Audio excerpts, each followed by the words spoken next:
So, we made a video some time ago about this situation going on overseas between Palestine and Israel, and it was primarily geared towards our children in terms of navigating what's going on, from a spiritual perspective.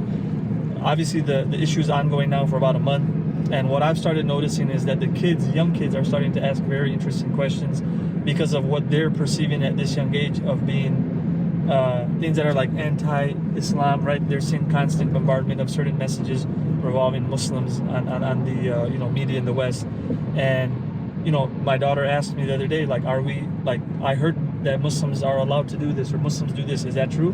Which was something negative, right? And I had to explain to her, no, this is not from our religion, this is just what some crazy people do sometimes. And then there was also the flip side where she said, why are people attributing this to us, right? Yes. So kids are obviously being bombarded with this constantly. If our kids go to public school also, that's another mechanism for them to hear this. So, what advice do we give our young kids? How do we talk to them? This is now a month into the situation, so it's a different approach than it was, let's say, in the first week or so. So what do you have to say about that? Yeah, I think more than ever before, because one part you try your best to kind of limit what they're going to be exposed to, right? Because they have a hard time kind of like sure. Separating information. But I think but it's going to happen. And I think the first thing is because one is you're going to have to be listening because you know why every child is going to kind of comprehend and then also kind of emotionally, critically, analyze the situation. And some of it might be emotional. And so I think it's very important that when we're looking at it, we have to look at three things, right? One is the content, to make sure you clarify the content.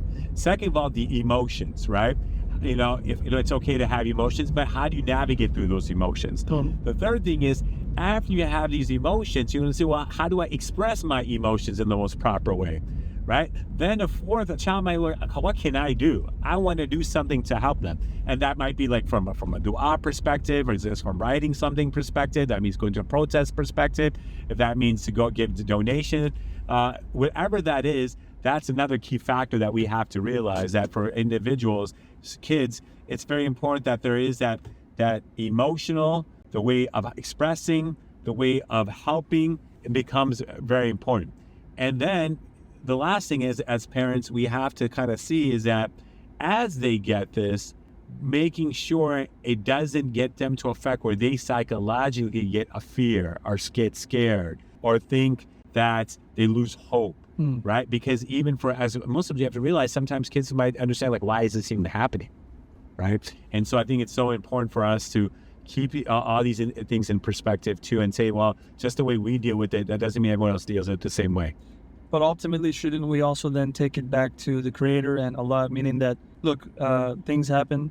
Ultimately, He's in charge of everything, and everything will be all right. He's the most just, He's the most merciful, and essentially, don't lose hope, right? This may seem like a hopeless situation, right? But there's things that are beyond our control, and there are things that are beyond our understanding. Yeah, and I think that's a key point, because it's throughout history that there have been individuals who have been hurt by various people, right?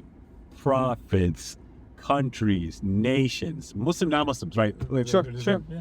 And so what we have to realize is that, look, and throughout history, Allah has had these tests, right? And that the idea is that, that in most countries, in these situations, there's always been success later on, from the Pharaoh stories to others who have been persecuted.